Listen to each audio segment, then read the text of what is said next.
கரூரில் நடந்தது பெருந்துயரம், கொடுந்துயரம்.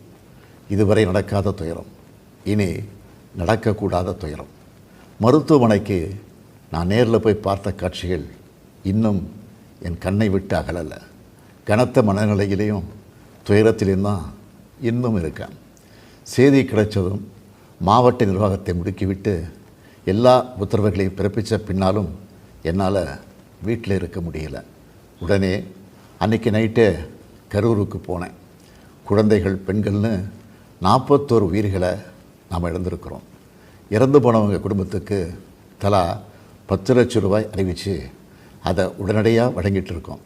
ஹாஸ்பிட்டலில் சிகிச்சை பெற்று வர்றவங்களுக்கு அரசு சார்பில் முழு சிகிச்சையை வழங்கி வரோம்.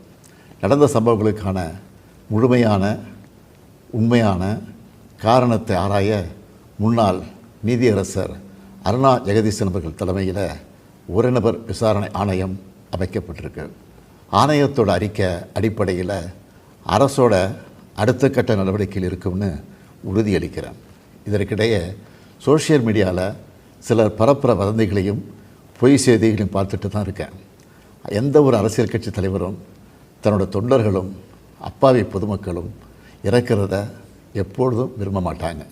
இந்த சம்பவத்தில் உயிரிழந்தவங்க எந்த கட்சி சார்ந்தவங்களாக இருந்தாலும் என்னை பொறுத்த வரைக்கும் அவங்க நம்மளோட தமிழ் உறவுகள்.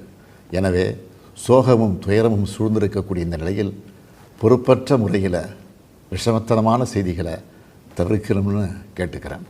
அரசியல் கட்சிகள், பொது அமைப்புகள் இது போன்ற நிகழ்ச்சிகள் நடத்தும்போது இனி வரும் காலங்களில் எத்தகைய பொறுப்போடு நடந்துக்கணும்ன்ற விதிமுறைகளை வகுக்க வேண்டியது நம்ம எல்லோருடைய கடமை.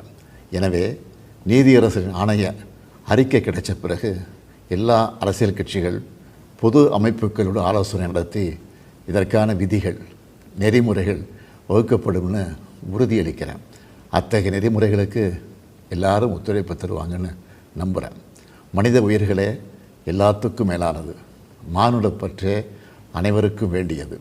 அரசியல் நிலைப்பாடுகள், கொள்கை முரண்பாடுகள், தனி மனித பகைகள்னு எல்லாத்தையும் விலக்கி வச்சுட்டு எல்லாரும் மக்களுடைய நலனுக்காக சிந்திக்கணும்னு கேட்டுக்கிறேன். தமிழ்நாடு எப்போவுமே நாட்டுக்கு பல வகைகளில் முன்னோடியாகத்தான் இருந்திருக்கு. இது போன்ற நிகழ்வுகள் இனி எந்த காலத்திலையும் நடக்காமல் தடுக்க வேண்டியது நம்ம எல்லோருடைய கடமை. நன்றி, வணக்கம்.